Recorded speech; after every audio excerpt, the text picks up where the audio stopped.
at the southern border because new video shows a big group of migrants slipping through a gap in the border fence into Arizona. Apparently not finished there. Yeah, they cut it. Our border seems to be breaking records every day with a number of criminals being apprehended over the past weekend, but then let go. Crazy. Griff Jenkins is live at the epicenter of it all, Eagle Pass, Texas. Hey, Griff. Hey, good morning, guys. And let me show you, we have yet another large group arriving here right now behind me. Now, it is 38 degrees. You can see my breath.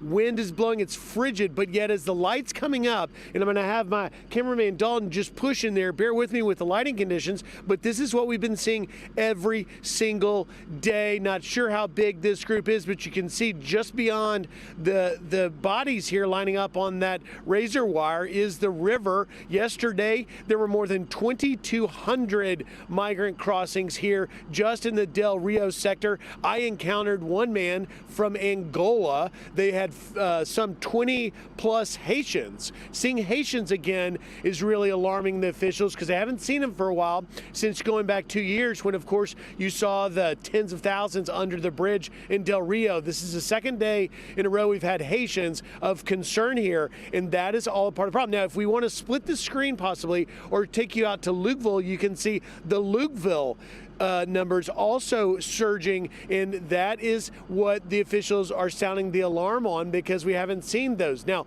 among the migrants coming across, and in Lukeville, you've got people from Bangladesh, Egypt, China, Senegal, all over the world. In addition to, in this area, I should point out, it is still largely Venezuelans, but also people from Honduras, Guatemala, Nicaragua. And we've been harping on that stat that 5,000 migrants a day are being released in the country. That's pulling these people. It is a magnet unlike we've ever seen on the border. Officials know it. Now lawmakers like Tony Gonzalez knows it, but yet the administration doesn't seem to be doing anything and not realizing what they're doing to pull them. The Border Patrol chief, by the way, tweeted out yesterday a figure I gave you, which was the 20,000 migrants over the weekend. But in addition, let me show you this tweet. He put a few more details. You see here, they also had 3 sex offenders, 3 gang members, a few of their convictions, lewd and lascivious acts with a child under 14. Unbelievable. I got a chance yesterday to sit down with the independent mayor, Rolando Salinas, here in Eagle Pass. I asked him about all this and about the administration. Have they come down here and visit? He says no. I said, do you feel like they're going to do anything for you? Here's what he had to say. We just kind of have to fend for ourselves here in Eagle Pass. We do our best with what we have. It's unacceptable. We feel 100% ignored by the federal government, by the administration. They don't bother to give us a call. Nobody bothers to tell us what the plan of action is.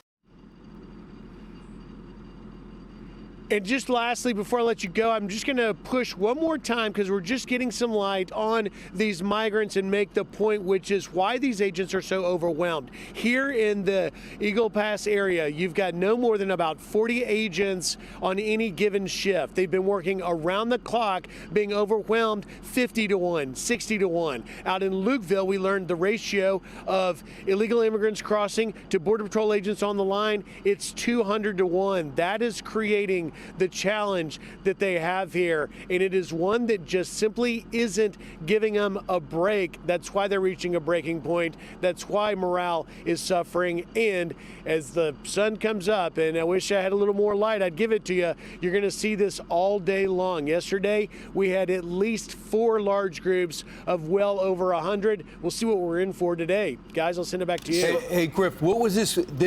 Congress is talking about going home without a deal, without any type of asylum changes, without any type of money for more Border Patrol. What's this going to look like in over the next 3-4 weeks as Congress enjoys their holiday? Well, you can see, Brian, these live pictures. Again, just to point out, it's 38 degrees here. This is typically the time of the year when you have very few migrants covering, simply because it's very uncomfortable and very difficult. We had just the other day a 1-month-old infant that was born on the journey in the Darien Gap, just the harshest of conditions. Right. And yet Congress, it sounds like, according to Republican Senator James Lankford, is going to go home without a deal because the White House is only talking to Democrat senators, not Republicans. And if you talk to any official out here, I'll leave you with this thought. They say, listen, funding's great, but we need a lot more than funding. We need policy changes. We need to raise the fear threshold of meeting the credible fear. We need a rocket docket of judges to quickly deny asylums, and we need to increase massively the deportations to send the message that migrants shouldn't come. Yet all you can see in the way of deterrence is CBP puts out a tweet every 6 hours or so saying, don't come, you won't be let in. But that's not the message they're Griff, getting there are behind people me. behind you. Who are those people walking behind you? Are those migrants trying to get over? On the other side of the chain So link the fence. people, these are migrants that are crossing two different locations to my east and my west and coming across the river, and they'll put them, Ainsley, just in one single file line. And at this point, they'll be marched. There's a lot of them. That's why I'm waiting for just a little more light to come up. They're going to march them right up behind me and take them to the top of the hill beyond me. And that's where they'll do what they call mobile processing. They'll check to see if their ID, find out who they are. We had just the other day on Saturday, we had one individual in just the one quick mobile processing hit for sex offender. They handcuffed him and separated him. But this is where we also will find out where they're from. Yesterday, one guy from Angola. Hey, Griff, as you pushed in, and it's dark enough to see that a number of the migrants are looking at their cell phones. And just out of curiosity, you know, a lot of these people have come to that location just across from Eagle Pass on the trains, and they've been walking for days or weeks or months. Where do they plug in their cell phones? How do they get the electricity to charge those things up? That's a great question. We don't fully know the answer to that, although I will say this.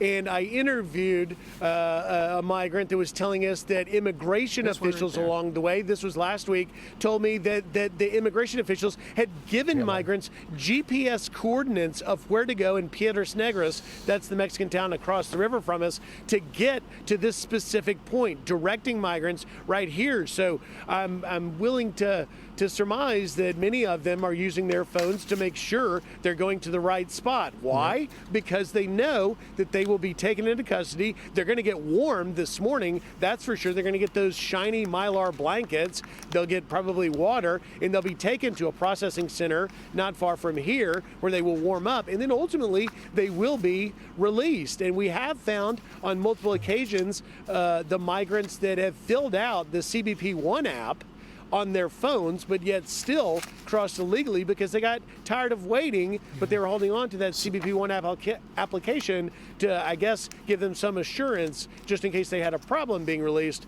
They'd have that proof as another thing. And you're looking now, by the way, just at more of them coming along that line, as you're pointing out, Ainsley. That's because they've just crossed and being directed here. It's happening here with the efficiency of an Amazon operation, of like your Christmas shopping happening here. Just orderly. And I got to give my hats off to these Border Patrol and National Guardsmen down here, because this is what they've been handed. They don't make the decisions. So, Griff, they don't set the policy, and they're doing the best job they can in difficult conditions. If you can explain to our audience, because I see this barrier right here. I think Texas DPS and National Guard put this razor out here.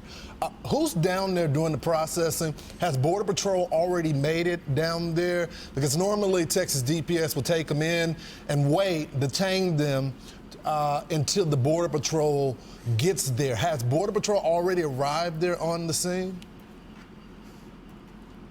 That's right. They have, Lawrence, and I'm not sure it would quite work if I tried to spin the camera, because I just want to stay on this shot because we're getting a little more light so we can really start to begin to see the size of the group.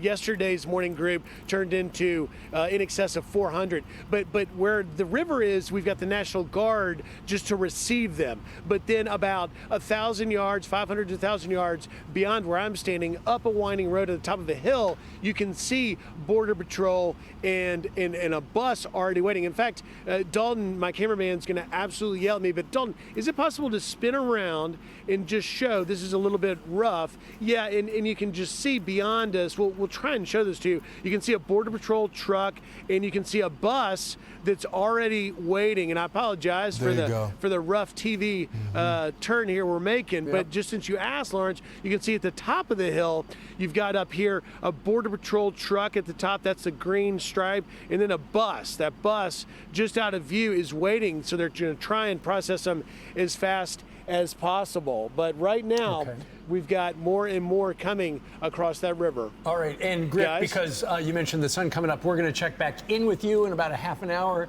as the sun comes up and we can see more of what's going on right there in Eagle Pass. What a mess. Griff is the most experienced Border Patrol reporter in the country, and he's never seen anything like it. Yeah, you're right. Been there a lot. I'm Steve Ducey. I'm Brian Kilmeade. And I'm Ainsley Earhart. And click here to subscribe to the Fox News YouTube page to catch our hottest interviews and most compelling analysis.